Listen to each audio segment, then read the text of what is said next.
یہ کہانی ہے اسلام کے ظہور ہونے سے تقریباً 250 سال پہلے کی، جب دنیا جہالت اور گناہوں میں ڈوبی ہوئی تھی۔ اس دور میں مکہ مکرمہ میں خانہ کعبہ موجود تھا، مگر توحید کا چراغ بجھ چکا تھا۔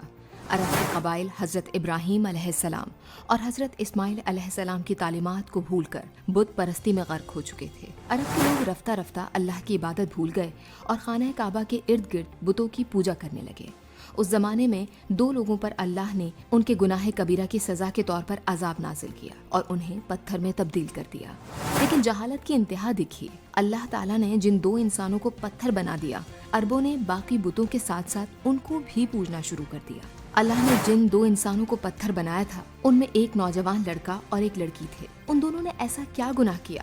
آئیے آپ کو اس ویڈیو میں رونگٹے کھڑے کر دینے والا واقعہ سناتے ہیں۔ دراصل وہ دونوں ایک دوسرے سے محبت کرتے تھے اور چھپ چھپ کر ملتے رہتے تھے، لیکن وہ ایک دن گناہ کبیرہ کے مرتکب ہوئے اور اللہ نے ان دونوں پر عذاب نازل کر دیا۔ ان کے نام تھے اساف اور نائلہ۔ اسلامی تاریخ پر مبنی مختلف کتابوں میں اس واقعے کا ذکر موجود ہے۔ سب سے واضح اور سری روایت ہشام ابن کلبی المعروف ابو النظر کی کتاب الاصنام میں بیان کی گئی ہے۔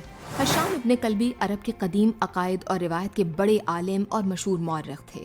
وہ لکھتے ہیں کہ انہوں نے یہ واقعہ ابو صالح علیہ السلام سے سنا تھا، جو صحابی رسول صلی اللہ علیہ وآلہ وسلم عبداللہ ابن عباس کے شاگرد تھے۔ ابن کلبی نے اپنی کتاب میں اس واقعے کو یوں بیان کیا کہ اساف اور نائلہ، جن میں اساف بن علی نامی شخص کا تعلق یمن کے قبیلے جرہم سے تھا اور نائلہ بنت زید بھی اسی قبیلے سے تعلق رکھتی تھی، دونوں ایک دوسرے سے محبت کرتے تھے۔ اساف یمن میں نائلہ سے شادی کرنے کی خواہش ظاہر کر چکا تھا اور اس کے پیچھے لگا ہوا تھا۔ پھر وہ دونوں حج ادا کرنے کے لیے روانہ ہوئے۔ جب مکہ پہنچے تو وہ دونوں کعبے کے اندر داخل ہوئے۔ وہاں دونوں نے اس موقع اور اللہ کے گھر کی خلوت یعنی تنہائی کا ناجائز فائدہ اٹھایا۔ اساف نے اس مقدس مقام میں نائلہ کے ساتھ بدکاری کی کوشش کی تو اسی وقت دونوں پتھر میں تبدیل ہو گئے۔ انہیں وہاں سے نکال کر مخصوص جگہوں پر رکھ دیا گیا۔ بعد ازاں قبیلے خزا اور قریش کے لوگ اور وہ سب جو حج کے لیے بیت اللہ آئے تھے، ان دونوں پتھروں کی عبادت کرنے لگے۔ ایرانی مورخ امام محمد بن جریر الطبری کی مشہور کتاب تاریخ طبری میں بھی یہ روایت موجود ہے کہ دونوں نوجوان حدود الہی کو پامال کرنے والے تھے۔